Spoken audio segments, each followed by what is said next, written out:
Buenos días, hermanos. Vamos a ubicarnos ahí en la primera carta a los Corintios, por favor.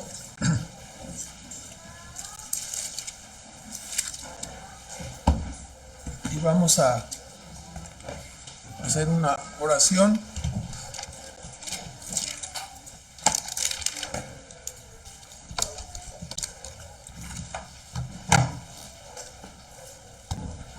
Nuestro Padre Celestial, agradecemos en esta mañana que nos concedes la bendición y la oportunidad de estar en este lugar de reunión para exaltarte y adorarte.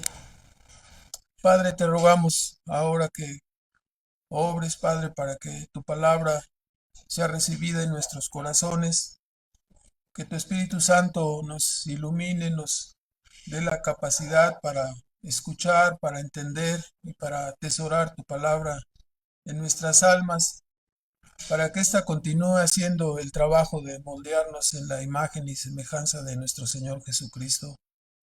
Te bendecimos, Padre, porque este proceso es largo y ha sido a través del cincel de tu palabra que cada uno de tus hijos ha sido conducido a la obediencia, a la salvación, a caminar en el proceso de la santificación, y estamos ciertos, estamos seguros que así llegaremos hasta el final de nuestra trayectoria aquí en este mundo. Te bendecimos por ello y te damos las gracias, Padre, y rogamos la ayuda y la influencia de tu Espíritu Santo en este tiempo. En el nombre de Cristo Jesús. Amén. Bueno, entonces, después de vindicar el apóstol Pablo la sabiduría de Dios, pasa a ser la aplicación práctica, ¿no? A partir del versículo 26, después de decir, ¿no? Que lo débil de Dios, lo loco de Dios es más fuerte que los hombres, ¿no? El evangelio considerado como una locura, como un instrumento débil, la predicación como un instrumento débil para obrar en los hombres, viene a ser en realidad un instrumento poderoso para regenerar, para transformar, y eso es lo que ha ocurrido en nuestras vidas. Ahora el apóstol Pablo está diciendo estas palabras y su explicación es: ustedes mismos, les dice a los corintios, ustedes mismos son el ejemplo fundamental de que la palabra es poderosa para transformar. Dice, pues mirad, hermanos, cuál ha sido vuestra vocación, vuestro llamamiento. ¿Sí? Ya sabemos que los corintios eran un tanto orgullosos, ¿no? Decir, no, yo soy de este, yo soy de aquel, no, yo soy de Apolo, yo soy de Pablo, yo soy de Cefas. Más adelante se muestra su egoísmo, su vanidad, su envanecimiento, cuando el apóstol tuvo que decirle, ¿no? Por favor, acuérdate qué tienes que no hayas recibido, o sea, ¿por qué te jactas? Ahí está el orgullo, ¿no? Ahí está la vanidad, ¿sí? Habiendo pecado en la iglesia, ellos estaban muy soberbios, ¿no? Y dice, tienen ahí uno que tiene la mujer de su padre, y dice, vosotros estáis ahí 5:2, envanecidos, ensoberbecidos, ¿no? El orgullo, la soberbia, obviamente nos ciega para ver nuestra condición, nos ciega para ver la condición, la necesidad de la iglesia. Entonces, el apóstol está hablando en estos términos, haciendo entonces decididamente una confrontación directa a los corintios, ¿no? Una confrontación directa a estos hermanos orgullosos y envanecidos, ¿no? Que eran incapaces de verse a sí mismos. O sea, podían ver a los demás y jactarse y dividirse y pelearse entre ellos, ¿no? Pero si el apóstol les señala que ellos mismos son una ilustración de la indignidad, de la debilidad y de la vileza de los que son llamados, ¿no? O sea, fue una palabra muy fuerte, una palabra muy dura contra ellos, ¿no? En contraste, dice, ustedes son los indignos, los débiles, ustedes son los viles, en contraste con los poderosos y los sabios de este mundo que han sido dejados, ¿no? Para salvarlos a ustedes, los que menos lo merecían, ¿no? Entonces, no es fácil decir al orgulloso que es orgulloso, ¿verdad? ¿Cómo, cómo le digo? O sea, voy a hablar con esta persona, pero se va a enojar. ¿Sí? Entonces, es difícil enfrentar al soberbio. Ya desde que lo ves y, ay, caray, ¿cómo le digo? Cuando no sé, casi me está echando para afuera con el pecho, ¿no? Entonces, no es fácil hablar con el orgulloso, pero aquí Dios usa a Pablo para hablar a los corintios orgullosos y a los queretanos también, ¿no? Orgullosos. Aquí está hablando, ¿no?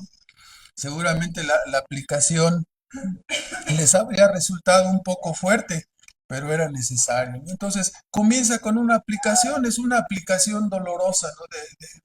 Del hecho de que ellos se sentían grandes, soberbios, orgullosos, muy anchos, y luego él dice, no, ustedes son viles, débiles y totalmente menospreciables, ¿no? Entonces, es una aplicación dolorosa, porque a veces, sí, el hermano hoy se despertó enojado, ¿no? Porque nos va a regañar.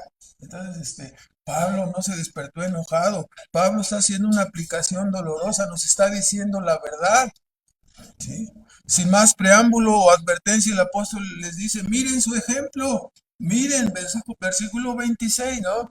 Mirad, hermanos, vuestro llamamiento. ¿Sí? Ustedes no son sabios, ni fuertes, ni poderosos, ni nobles tampoco. O sea, no les quiero decir, pero son como una basura. ¿Sí? Entonces, muy fuerte estaba la palabra de Pablo. Más bien ustedes son débiles, necios, la palabra insensatos, ¿no? Despreciables, viles. Y esta palabra concuerda precisamente con el capítulo 6 de esta primera carta, cuando el apóstol hace una descripción de ellos. ¿Sí? Así que por cierto, dice 6 capítulo 6 versículo 7 de Corintios, así que por cierto es ya una falta en vosotros que tengáis pleitos entre vosotros mismos, ya eso es una falta, ya eso indica su soberbia, no su orgullo. ¿Sí? Dice, ¿por qué no sufren el agravio? ¿Por qué no sufren el ser defraudados? Pero vosotros hacéis la injuria y defraudáis, y esto a los hermanos, dice, a los propios hermanos. Entonces, ¿no sabéis? ¿No te das cuenta que los injustos no poseerán el reino de Dios? No te equivoques. Y suelta un catálogo grande, ¿no? Ni los fornicarios, ni los idólatras, ni los adúlteros, ni los afeminados, ni los que se echan con varones, ni los ladrones, ni los avaros, ni los borrachos, ni los maldicientes, ni los robadores heredarán el reino de Dios. Y luego les recuerdan, ¿no? Así como no queriendo, aquí tengo sus expedientes. Esto eran, dice, algunos de ustedes, ¿sí? Pero ya habéis sido lavados, ¿no? Ya habéis sido, ¿sí? Perdonados, limpiados en la sangre de Cristo, ¿no? Entonces, da este gran catálogo aclarando en el versículo 11. Véalo por favor, dice, y esto erais algunos, pero ya habéis sido lavados, santificados, justificados en el nombre del Señor Jesús y por el Espíritu de nuestro Dios. Entonces, lo aclara que ese catálogo, o sea, una iglesia no puede estar llena de eso, o sea, puede estar llena de eso de nuestro pasado, ¿no? Eso lo ponemos en el baúl de nuestro pasado, ya perdonados, ¿sí? Pero si surge en el presente, pues tendríamos que actuar con disciplina, ¿verdad? Para la pureza de la iglesia. Así que sin dudarlo entonces, el apóstol afirma que ellos eran el vivo ejemplo de que Dios salva a lo más vil y menospreciado. Ustedes son el ejemplo, Corintios. Hemos de añadir que en realidad cada iglesia tiene igualmente un testimonio de terror en este aspecto. Si nosotros pidiéramos, por favor, háblenos y díganos todos sus pecados pasados, díganos todo su pasado, escríbalo aquí, ¿verdad? Y a ver, comenzamos desde su niñez y a escribir y no nos va a alcanzar el pizarrón, ¿no? Ni 300 pizarrones nos alcanzan, ¿verdad? Entonces, el apóstol entonces está diciéndonos, no solamente los corintios, pero en realidad cada iglesia tiene un testimonio de terror en este aspecto. Más ahora, por su gracia, hemos sido convertidos en vasos de honra. aunque éramos indignos y viles. Entonces, los tres contrastes usados por Pablo, escogió lo necio para avergonzar a los sabios, lo débil para avergonzar a los fuertes, lo vil para avergonzar, anular al que es exaltado, ¿no? Estos tres contrastes cumplen el propósito de demostrar que el hombre es incapaz de salvarse por su propia sabiduría o por su propio poder. No puede el hombre salvarse por sí mismo. Requiere ser que escogido. Estar en esa terrible condición de incapacidad y depravación es lo que hace necesario que la gracia de la elección, ¿verdad? Si no fuera porque Dios los escogió, si no fuera porque Dios los predestinó, si no fuera porque Dios nos eligió, entonces hubiéramos acabado, ¿sí?, consumidos por nuestros pecados. Resalta, por lo tanto, el apóstol al hablar de esta manera la necesidad de la gracia, la necesidad de la elección divina para que los hombres podamos ser salvos. Por eso lo repite 3 veces: Dios te escogió, lo vil del mundo, lo menospreciado, Dios te escogió, Dios, aunque tú eras incapaz y débil, Dios te escogió. ¿Por qué? Dice el versículo 29, regresando a 1 Corintios 1:29, Dios declara aquí en este versículo 29 la razón por la cual la elección es necesaria en la salvación. Dice, para que ninguna carne se jacte en su presencia. Para que ninguna carne se jacte en el día. No, fue por mí, yo era muy inteligente, ¿no? ¿Te fijaste cómo vestía yo? Fue por eso, ¿no? Sí, ¿te fijaste en mi peinado, cómo me acomodaba? No, no sé. Algo, esa caída de ojos, o sea, alguna, y la persona se jacta, ¿no? Sobre sí mismo, ¿no? Pero Dios dice, no, esta metodología de la salvación, ¿sí?, fue escogida por Dios. ¿Para qué? Tiene el propósito de humillar a los hombres. El método fue diseñado para que nadie entre los salvos pueda jactarse de ninguna cosa. El método fue diseñado para que nadie pueda decir, es que, o sea, yo vivía en las lomas acá de Chapultepec, ¿no? Entonces, en esta parte especial. No, aquí no importa ni la colonia donde vivas, ni el linaje que tú tengas, ni el color de tus ojos, ni el color de tu piel, ni tu cabello, ninguna cosa hace mérito para que Dios pueda escogerte o salvarte, ¿no? Entonces, Dios aborrece, dice, los ojos altivos. No quiere que nadie se jacte en su presencia. Dice la escritura en 1 de Pedro 5:5 que Dios resiste a los soberbios y da gracia a los humildes. Por supuesto, ese argumento es dinamita para la teología antropocéntrica, ¿verdad? La teología antropocéntrica de toma tu decisión, pasa al frente. La teología antropocéntrica que coloca al hombre como centro y artífice de la salvación, ¿no?, al tomar su decisión. Toda esta teología es dinamita destruye todo eso, ¿no? Porque dice, no, es de Dios, no es por ti. Y en cambio, ¿no? El predicador arminiano, si usted ha escuchado a alguno, le va a decir, no, en esta noche la salvación está en tus manos, depende de ti. ¿Quieres pasar al frente? ¿Quieres aceptar a Cristo en tu corazón? ¿Quieres que oren por ti? Hoy la salvación está solamente en tus manos. O sea, el día de hoy es gratis, tómala, pásale, repite. O sea, es realmente risible toda esa teología, ¿no? Y por supuesto, ¿no? Los que dicen haber sido salvados por su decisión, los que piensan que así fueron salvados por su inteligencia, por su condición social o económica, tienen en su argumento una gran dosis de jactancia, una gran dosis de orgullo, ¿no? Qué bueno que fuiste tan inteligente, ¿no? Qué bueno que no fuiste tan tonto como los demás. ¿Sí? Pero delante de Dios todo eso se consumirá. Delante de Dios es como basura, ¿no?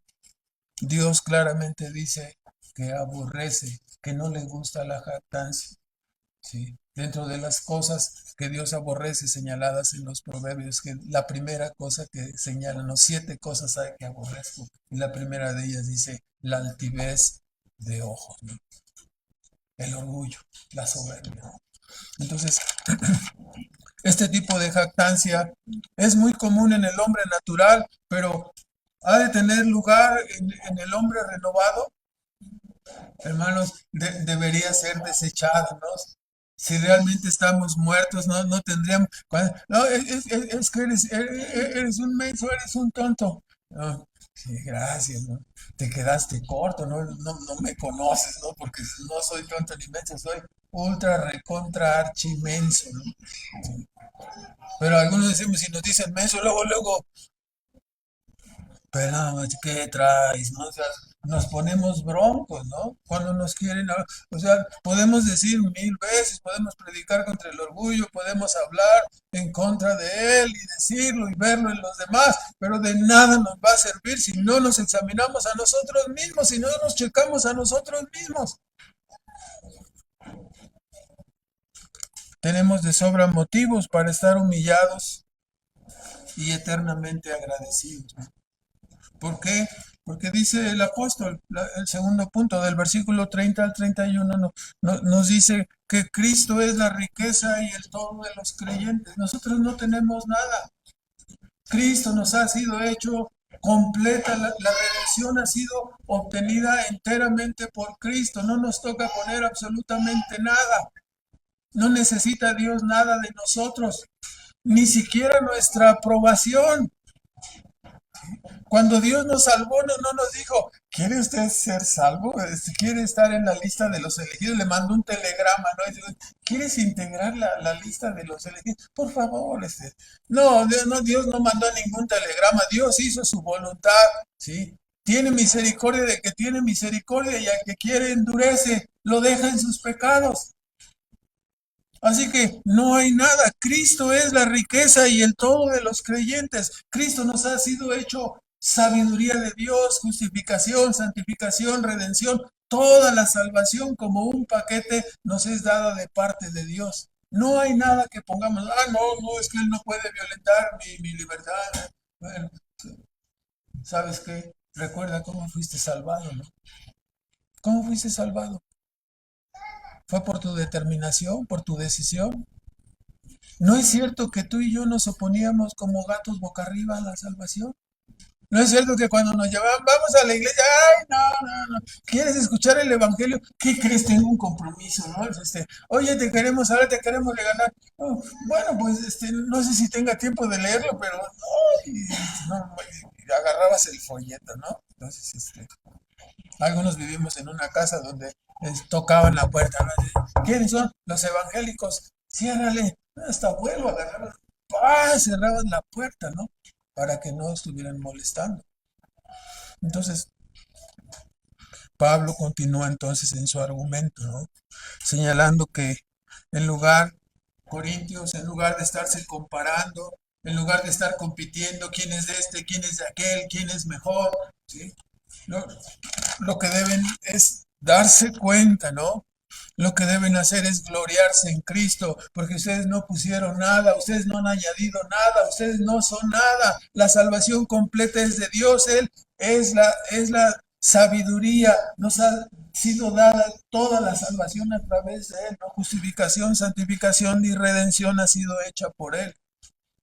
Es solo a través de su obra completa que ustedes pueden estar ahora en un estado de bienaventuranza. No es por ustedes mismos. Si fuera por ustedes mismos hubieran sido ¿qué? Reprobados. Eso es lo que hubiéramos sido, reprobados, rechazados, encontrados falsos, como se hubiera puesto nuestra vida en la balanza y se nos hubiera dicho lo que aquel rey persa, ¿no? Sí, pesado ha sido y ha sido encontrado, ¿no? Ha sido puesto en la balanza y ha sido encontrado falto. Te que menelu parsino, falto, no cumple, ¿no? Esta noche van a pedir tu alma, ¿no? Y terrible, ¿no? Eso es lo que hubiera sucedido. Por eso dice el apóstol, ustedes no deben de gloriarse. Si hay algo de qué gloriarse, es en Cristo. porque Él hizo todo. Él ha hecho la obra completa, todo. El Evangelio no hace distinciones, hermanos. El Evangelio no hace distinción de raza, de color de piel, de condición socioeconómica, de ser varón o mujer. Delante de Dios, cada uno de nosotros aparece como un pecador necesitado de la gracia. Así es el asunto. No, que no sabes quién soy, que soy tal apellido, no sacas un apellido de esos notorios, sí, como algunos tienen, ¿verdad? Luego les voy a platicar una anécdota algún día, de los apellidos, ¿no? Porque, sin saberlo, ¿no? Mencionaba yo un apellido hasta que finalmente el apellido llegó a mi propia familia, ¿no? Entonces, sin yo saberlo, ¿no? Eso fue muchos años antes, sin siquiera imaginarlo, ¿no? Entonces, el Evangelio no hace distinción, hermano. Entonces, somos delante de Dios como pecadores necesitados de la gracia. Quizás en lo único que pudiéramos diferir como pecadores es en la profundidad de nuestra depravación. O sea, hay unos coloraditos, otros medio rosaditos y otros de plano negros en su descripción, ¿verdad? Una depravación profunda y desarrollada. Eso es en lo que pudiéramos distinguirnos, ¿no? Distinguirnos, ser diferentes en la profundidad de nuestra depravación, pero todos éramos depravados. ¿Por qué enfatiza Pablo que los creyentes deberíamos gloriarnos solamente en Cristo? Lo enfatiza porque a Dios le ha placido reunir todas las bendiciones y riquezas espirituales de los creyentes en la persona y en la obra de Cristo. Por lo tanto, no podemos jactarnos de nada. Todo ha sido colocado en Cristo. ¿Sí? Somos miserables y pobres, pero somos enriquecidos por medio de la fe en Cristo, por medio de la confianza en Cristo. Él nos enriquece, Él nos justifica, nos santifica y nos glorificará. ¿Sí? Fuera de Cristo somos miserables, estamos perdidos, pero viniendo a Cristo somos enriquecidos y somos puestos en los lugares celestiales juntamente con Él, como si nosotros nos hubiéramos portado bien, como si nosotros hubiéramos hecho los méritos suficientes. Como si siempre hubiéramos estado libres de toda mala intención, libres de toda codicia, libres de todo pleito, libres de todo orgullo, libres de todo egoísmo, ¿no? Claro, una persona así, por favor, que se pare, libre de todo pecado, libre de malos pensamientos, cuyos ojos no hayan mirado nunca el mal, ¿sí? Sino que se los coma un cuervo, ¿no? Ay, no, luego todos nos taparíamos. Una mente limpia totalmente, ¿no? Más que la de un bebé recién nacido. ¿Cómo es nuestra mente, hermanos? Está lastimada, está manchada. Si usted le pusiera por cada pecado un puntito rojo, puntito negro, más fuerte, puntito cafecito, ¿no? ¿De qué color estaríamos, hermanos? Estaríamos tapizados como si nos hubieran llevado al ojalatero, ¿no? Si nos hubieran pintado todo, ¿no? Entonces, Pablo enfatiza que solo debemos gloriarnos en Cristo porque Dios le ha placido colocar todas las bendiciones y riquezas espirituales de los creyentes en la persona de Cristo. El apóstol resume la obra de Cristo en tres etapas básicas: la justificación, la santificación y la redención final. La justificación, sabemos, no es una obra de gracia donde Dios imputa gratuitamente la obediencia activa y pasiva de Cristo en nuestra cuenta, de tal manera que la vida perfecta de Cristo, actuando como un sustituto, es concedida gratuitamente a todos los que creemos en Él. Entonces, ¿cómo te considera Dios? Aquí viene, imagínense, aquí viene el justo, cualquiera de nosotros, aquí viene el justo, justo. Y todos nos voltearíamos, ¿justo? ¿Sí? Cubierto con la justicia perfecta de Cristo. Así nos mira Dios. Si esa coraza de justicia fuera quitada, la penetrante santidad de Dios nos fulminaría instantáneamente. Somos aceptos y recibidos por la justicia de Cristo que nos cubre. Nos acepta como santos, como personas perfectas que nunca hubiéramos hecho ningún mal. Somos justificados. Entonces, la vida perfecta de Cristo nos es imputada. ¿Sí? Aquí viene este hombre, ¿no? ¿Sí? Aquí viene, voy a usar nombres, ¿no? Aquí viene Alex el justo. Aquí viene Luis el perfecto. ¿Me explico? Aquí viene el hermano Pablo, ¿no? El intachable. Ay, caray, se está refiriendo a nosotros. Nos mira en Cristo, ¿no? Con una justicia que perfecta, ¿no? Somos aceptos, ¿no? Entonces, y no solamente eso, ¿no? Sino que digo, lo que debes, lo que debíamos, ¿no? Los pecados que cometimos y los pecados que habríamos de cometer, ¿sí? Todos ellos, debes aquí, cállate. O sea, tienes que pagar, ¿no? Dices, yo pago por ello, ¿no? Y Cristo toma nuestro lugar en la cruz y se hace responsable por cada una de nuestras faltas, por cada uno de nuestros pecados. Y el Señor, Dios, al mirarlo desde el cielo, ¿no? Lleno de los pecados por los cuales Cristo se hizo responsable, los pecados de todos los que creemos en Él, derramó su ira en contra de Él, dejó caer toda la ira infinita sobre el sustituto, para que nosotros fuésemos, ¿qué? Librados de esa ira venidera, ¿no? Así que cuando venimos delante de Dios, dice, ahí viene el justo Iván, a ver, no debe nada, todo está pagado, no hay nada, no debe absolutamente ni un clavo. Y, hermanos, con cada uno de nosotros es igual. Las personas se sorprenden, ¿no? Ahí viene, sí, Leo el justo, ¿no? Leo el santo. No hay ninguna, ¿no? Es una persona intachable. Dios lo mira, es una persona perfecta. ¿Se da cuenta de la obra de Cristo, hermano? Ha puesto en nuestras vidas una perfección, ¿no? Nos ha sido hecho por Dios justicia, santificación y redención.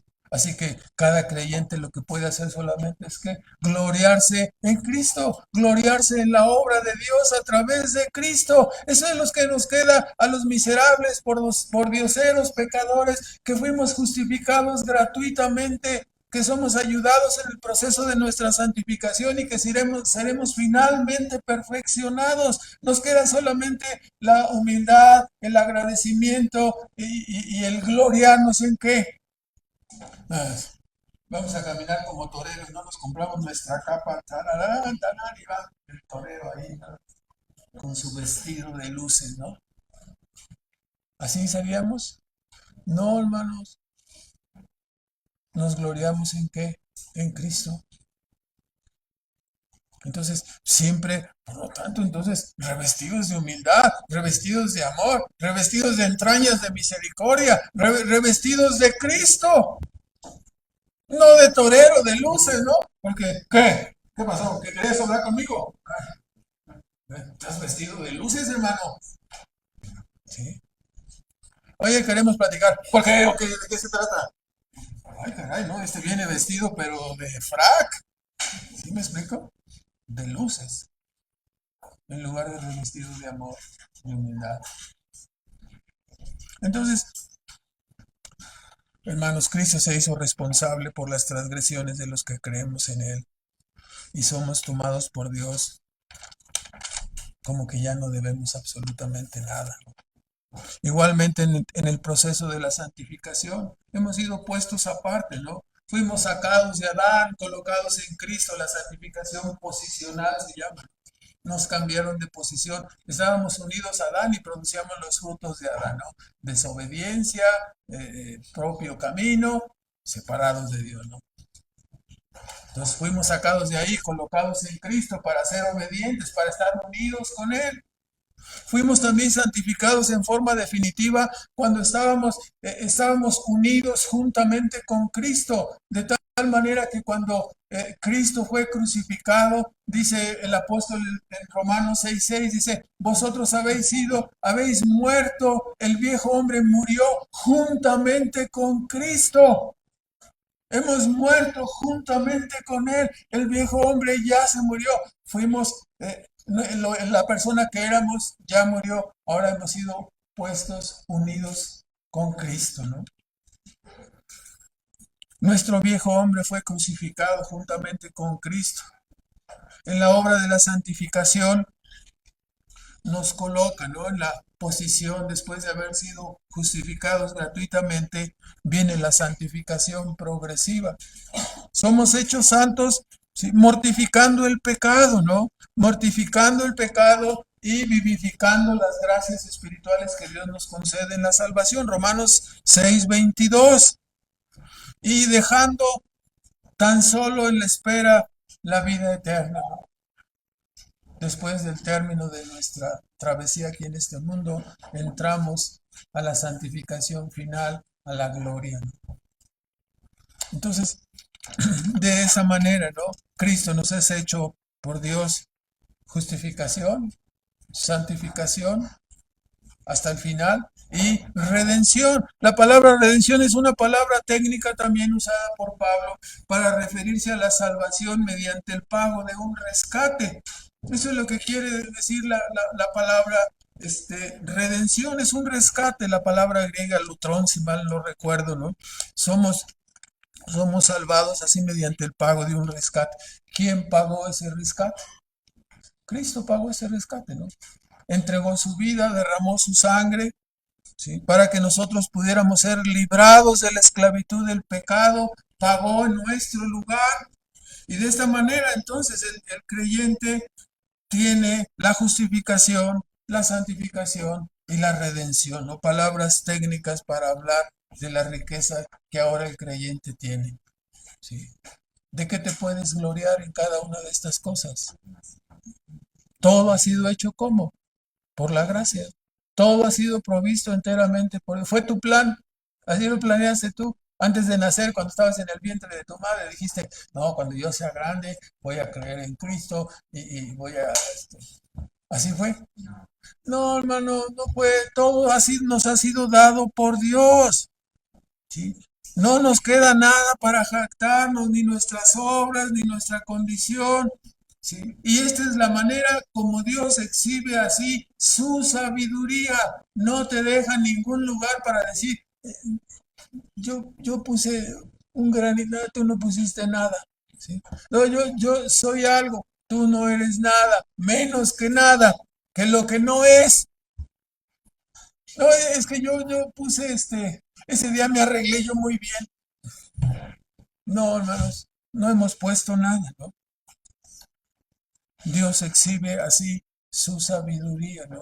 Dios no le gusta la jactancia, no quiere que nadie se jacte delante de él, ¿sí? La metodología que Dios escogió está basada en su poder, en su persona para salvar, ¿sí?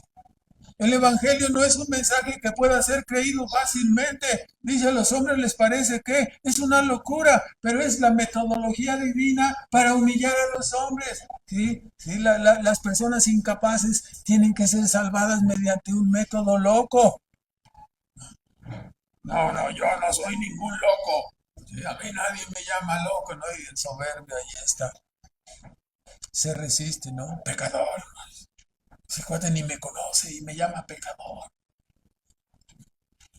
Es la metodología divina, ¿no? Humillante. Entonces, toda la salvación se debe solamente a la gracia, a la sabiduría de Dios. Por lo tanto, si todo se debe a Él, entonces dice Pablo, solamente Él es digno de todo honor, de toda gloria, ¿no? Solo Dios es digno de recibir toda la gloria por la salvación de los pecadores. Los redimidos no tenemos nada de qué jactarnos. Éramos necios, viles, menospreciables, y Dios nos escogió por pura gracia, para que fuésemos trofeos de su misericordia. Este es el camino que exhibe la sabiduría de Dios y su infinita gracia para con los pecadores. Así que, como todo es de Dios, lo único que hemos de hacer es gloriarnos en Él. A Él le pertenece el honor y la gloria, ¿no? Entonces, habiendo hecho una aplicación o confrontación directa a los corintios y a nosotros, ¿no? Respecto a nuestra condición de necedad, debilidad y vileza, y habiendo señalado que Cristo y su obra es la riqueza y el todo del creyente, el apóstol pasa ahora a darnos su ejemplo personal respecto a la manera como él llevó el mensaje a Corintio, ¿no? O sea, ya nos dijo, ¿no? Ya nos confrontó diciendo, ustedes eran menospreciables, viles, no merecían nada. Ya señaló que Cristo es nuestro todo, nuestra riqueza. Ahora pasa a hablar de su propia persona, ¿no? Como un ejemplo de lo que está diciendo, por supuesto, un ejemplo de la enseñanza que él está dando, ¿no? Pablo, su mensaje y su actitud para con los corintios, ¿no? Versículo 1 al 5. El gran trabajo y encomienda de Pablo era dar el mensaje del testimonio de Cristo, ¿no? El misterio del Evangelio, la locura del Evangelio. ¿Y cuál era el contenido básico de ese mensaje?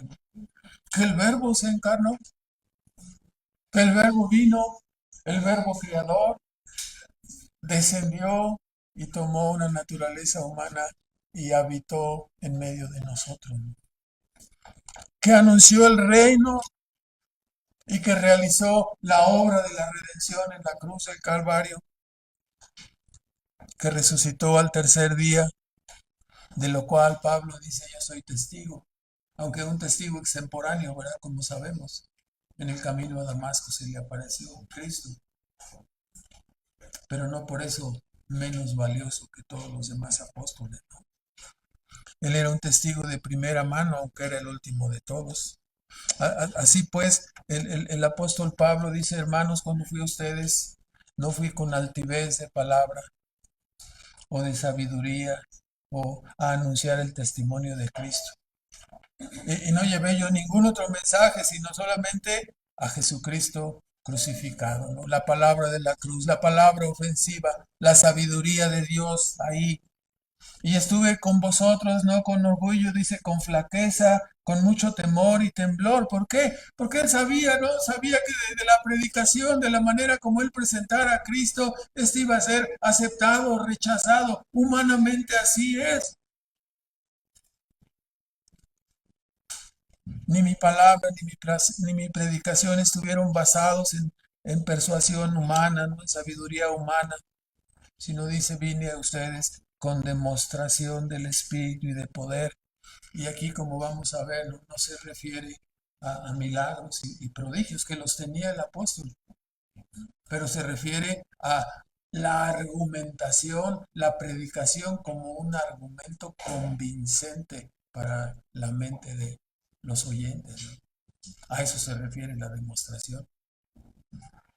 Entonces, comentemos esta última parte, ¿no? En el contexto, el apóstol nunca se presentó él mismo como un gran orador pletórico de los recursos de la oratoria, de la cultura griega que él conocía, ¿verdad? Tampoco su prédica se basaba en la sabiduría humana o la persuasión de los hombres. Su actitud nunca fue de soberbia o de altivez. Dice: vine a ustedes como temblando, con temor y temblor, con mucha debilidad.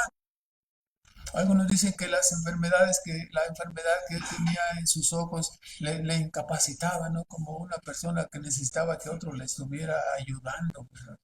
No sabemos con exactitud cuál era la enfermedad que tenía, ¿no? Pero él dice que representó eso como un aguijón, ¿no? Para que la grandeza de las revelaciones, ¿no? Es que ya fui al cielo, el aguijón, ¿no? ¡Ay! Fui al cielo, ¿no? Sí, entonces no es lo mismo que digas, yo fui al cielo que el aguijón, fui al cielo. No sé si no es lo mismo, ¿verdad? No es lo mismo. Entonces estaba lleno de debilidad, con temor y temblor. ¿Por qué con temor y temblor, hermanos? Porque él sabía que traía un mensaje de origen divino. Lo que traemos entre manos es lo que Dios nos ha dado. O sea, siempre volvemos a insistir en este mismo punto, en esta misma parte. ¿Cómo es posible que hombres como nosotros tengan... O sea, ¿me quieres decir que tú y ahí en tu iglesia, pues, ustedes tienen la verdad? Sí. Ah, nada más ustedes. Sí. Por encima de Newton, de Einstein y de los sabios. Sí. Sí, casi, sí. Ah, entonces tú eres mejor. No, yo nunca dije que sea mejor que ellos, sino que estamos diciendo que personas viles como nosotros tenemos en nuestras manos la verdad que sabios, ¿sí? Estudiosos, investigadores buscan y persiguen, pero no lo encuentran porque lo buscan en el lugar donde no está. ¿Sí? Están confiados en la sabiduría, ya que el hombre no conoció a Dios en su sabiduría, le ha placido a Dios salvar a los hombres por la locura de la predicación. Pero no, no, no tengo necesidad de eso, ¿no? La predicación y el evangelio es para personas que necesitan un apoyo, para personas desahuciadas, ¿sí? Yo estoy bien, tengo mi profesión, tengo 2 maestrías. O sea, tengo varios carros, varias casas, una pequeña cuenta, ¿no? En el banco para que mis hijos puedan vivir y mis nietos, ¿no? No me digas, sangrón. Sí, o sea, no, hermanos, todo eso no nos sirve para nada. No nos sirve para nada, ¿no? Tenemos la verdad, hermanos. Lo que muchas personas están persiguiendo, están buscando. Genios, sabios, con un coeficiente intelectual que ni siquiera podemos conocer el número. No tienen nada. Son miserables porque no tienen a Cristo, ¿no? Y morirán como miserables, llenos de triunfos, llenos de reconocimiento de los hombres, pero ausentes de lo que deberían haber conocido. Entonces, la actitud de Pablo nunca fue de soberbia o altivez, siempre con temor y temblor, porque sabía que el mensaje era de origen divino y que algún día, ¿no?, nosotros nos presentaremos delante de Dios para ser juzgados por lo que sabemos, por lo que entendimos, por la manera como vivimos, ¿no? O sea, porque no es que yo ya sé, ya conozco, ¿no? Bueno, una cosa es que conozcas y que sepas, pero ¿cómo vives? ¿Cómo vives? ¿Cuál es el resultado de tu vida? ¿Cuál ha sido el resultado de que conozcas el Evangelio? Por eso es importante, no podemos separar la salvación de la santificación, no podemos separar la salvación de la obediencia, no podemos separar la salvación de los frutos que acompañan a la salvación. Sería un grave error. Entonces, este mensaje maravilloso, ¿no?, del cual dependen la salvación o la perdición de los oyentes, tiene un fruto, tiene una transformación en la vida. Sabemos, ¿no? Con temor y temblor se conducía Pablo, ¿no? Porque el mensaje, ¿no?, como un libro conocido señala, ¿no? El mensaje es de parte de Dios y entregado delante de Dios, ¿no? El mensaje es divino, es de parte de Dios a nosotros, pero lo predicamos como delante de Dios. Y vamos a rendir cuentas de la manera como lo prediquemos, sí, pero especialmente de la manera como lo vivimos. Usted y yo, todos nosotros, ¿no? Entonces, podríamos decir en resumen que Su mensaje era el mensaje de Cristo crucificado y su actitud era la de temor y temblor delante de Dios, delante de los hombres. Por lo cual Pablo no se recargó en su propia persuasión o sabiduría, sino que procuró que su prédica fuera una demostración del Espíritu y de poder. La demostración del Espíritu y de poder, es decir, no es referido a la realización de milagros y prodigios, sino a que su predicación era una argumentación demostrativa, era una argumentación demostrativa que dejaba sin argumento al oyente, que dejaba sin salida, lo encerraba y lo conducía hacia Cristo, argumentando la palabra como un abogado que está en un tribunal defendiendo un caso, defendiendo un punto y es probado y es irrefutable. Entonces, con demostración, con argumentos, con pruebas y testimonios fidedignos. Si la persuasión fuese emocional, musical, retórica, humana, en lugar de una persuasión como lo es la escritura, ¿no? Una persuasión moral, espiritual y ética, ¿no? Sí, sí, el sermón es una moraleja, ¿no? Es una reprensión. Claro, el sermón conlleva la ética, los principios, los valores cristianos, ¿no? Y conduce lleva a una conducta específica, ¿no? Hacia la santidad. Es un mensaje que está sustentado ¿cómo? Espiritualmente. ¿De qué manera? ¿Por el espíritu del predicador? No, hermanos, es por el Espíritu Santo que Dios nos ha dado.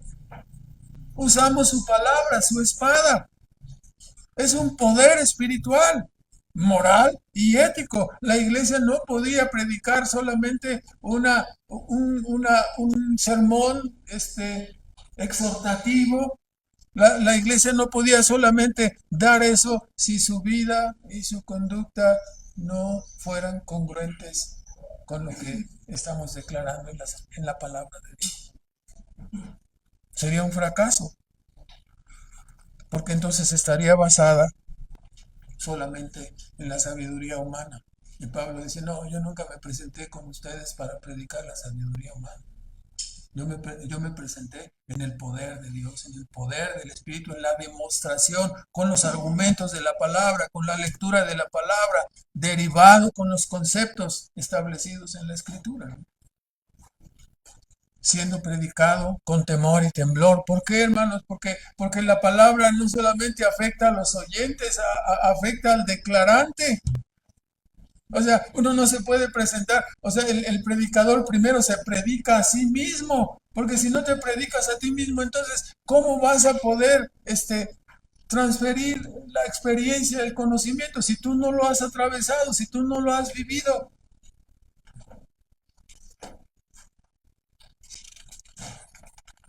Es como si yo pretendiera dar una conferencia sobre el ascenso en el Himalaya, ¿no? El expositor, el pastor Omar Ibáñez, ¿no? El ascenso en el Himalaya. Muy a fuerza he subido aquí en Cerro Gordo, ¿no? No, no soy competente para declarar eso, ¿no? Pero sí me aplico la palabra, predico la palabra porque vivo la palabra. No solamente la declaro, la estudio y la vivo. De otra manera no tendría yo ninguna razón para declararla, ¿no? Ninguna razón para predicarla. Entonces, la, la, siendo predicada la palabra con temor y temblor, basada solamente en la revelación inspirada en la Biblia, y entregada en oración y con denuedo, ¿no? Con autoridad, con confianza de parte de Dios, en la congruencia, dice Pablo, de una vida consagrada. Entonces, se trata, por lo tanto, de una persuasión espiritual, moral y ética. Este es el poder de la iglesia. Bueno, vamos a terminar con unos comentarios. En primer lugar, al igual que la iglesia de Corinto, cada iglesia que ha sido establecida desde entonces. Somos un ejemplo de material vil e indigno que Dios usó para edificar su asamblea, ¿no? Por lo tanto, cada rastro o remanente de jactancia y orgullo en nosotros debe ser prontamente mortificado y desechado como una grave ofensa contra el Dios de toda gracia que aborrece la altivez. O sea, no solamente los corintios son viles e indignos, ¿no? Cada iglesia está formada por personas así, de lo vil y menospreciado, ¿no? Escogió Dios. En segundo lugar, el mundo caído admira el abolengo, la posición social, el apellido, el éxito financiero, el poder, pero ninguna de estas cosas puede asegurar la vida eterna. Tú puedes decir, no, yo soy hijo del apellido Torres Blanca o alguno de esos apellidos, ¿no? Entonces, pero ninguna de estas cosas te asegura la vida eterna. Así que es a través del mensaje de la locura del Evangelio, de la locura de la cruz de Cristo, que Dios convierte a pecadores en personas santas, felices y poderosas en Dios. Tan poderosas como para hablar frente a la persona más encumbrada de este mundo sin ningún temor y con el mismo aplomo que si lo estuviéramos haciendo con el campesino más humilde. ¿Por qué, hermanos? Porque lo hacemos delante de Dios. Lo hacemos delante de Dios, ¿no? Es un mensaje que es válido para el campesino más humilde que para el político más encumbrado en el planeta, ¿no? Son iguales. Ellos piensan que son diferentes, ¿no? Pero nosotros sabemos que delante de Dios son iguales. Es un alma y un alma, ¿no? Uno piensa que vale mucho y el otro piensa que no vale nada, pero delante de Dios son dos almas, ¿no? Y nosotros les miramos igualmente con compasión, ¿no? Claro, es más difícil hablarle al político encumbrado, ¿no? Porque el político encumbrado piensa que desde un principio te va a ver así desde acá. O sea, ¿qué me quieres pedir? O sea, ¿qué necesitas? ¿Dónde quieres que te acomode o qué? ¿Por qué vienes a verme? O sea, no te vengo a pedir ningún favor, te vengo a hablar de Dios. Es difícil, ¿verdad? Porque él piensa que no necesita nada. Entonces, es así a través del mensaje de la locura de la cruz de Cristo que Dios convierte a pecadores en personas santas, felices y poderosas, lo cual el mundo no puede obtener sin Dios. Así, de esta manera, trastorna y confunde Dios la sabiduría de los hombres, ¿no? O sea, nosotros estamos acá trabajando, haciendo edificios, construyendo economías, desarrollando proyectos de investigación. ¿Y ustedes a qué se dedican? ¿A qué? ¿A predicar el Evangelio? Están locos, ¿no? Cuando de la predicación del Evangelio, de las oraciones de una iglesia, pende el proyecto, el desarrollo del proyecto divino, la marcha de este mundo. Pero no lo entienden así. Y si nosotros lo entendemos así, grande es el peso que está sobre nuestros hombros, ¿verdad? Grande el peso y la responsabilidad que tenemos. En tercer lugar, el día de hoy Dios nos ayuda a combatir nuestro orgullo. ¿Cómo? Preguntándonos una vez más a cada uno, ¿no? ¿Qué tienes que no hayas recibido? ¿Qué de todas las cosas que tú tienes posees que no hayas recibido de la mano divina? ¿Qué traías tú cuando naciste? Pregúntale a tu mamá y a tu papá, ¿cuáles cosas tiene Dios que agradecerte a ti?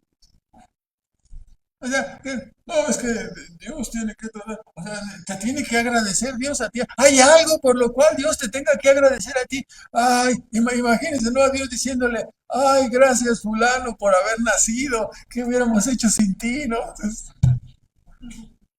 no, hermanos, no es así. ¿Qué te debe Dios? No, más bien deberíamos considerar, ¿no? Que la gracia ha sido abundante y oportuna en cada ocasión de nuestras vidas y que tenemos multitud de razones para estarle ¿qué? Eternamente agradecidos a Dios, eternamente agradecidos. En cuarto lugar, es de vital importancia que como iglesia estemos orando a Dios por el ministerio de la palabra siempre, ¿no?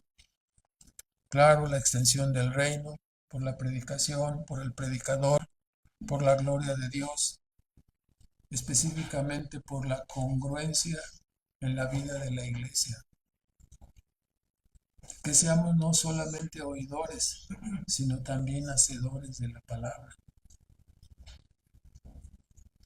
En quinto lugar, como Pablo, nuestra vida y nuestro mensaje deben ser consistentes.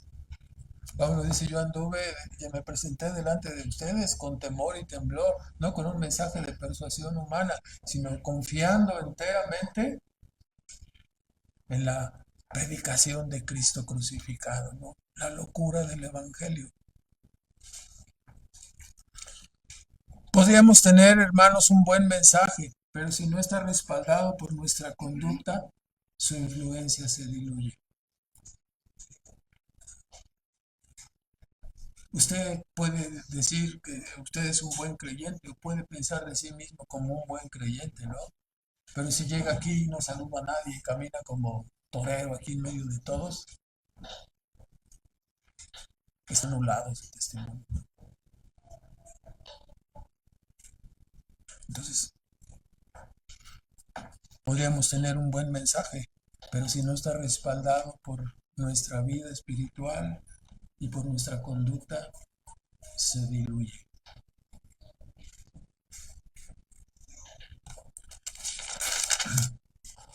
Se convierte en una ortodoxia ciega y muda.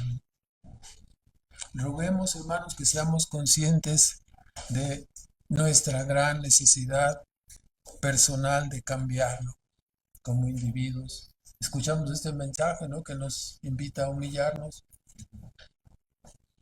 Sí, no, hombre, hubiera sido, hombre, el mensaje estuvo re bueno para ti, ¿no? Entonces, ya sabemos la historia, ¿no?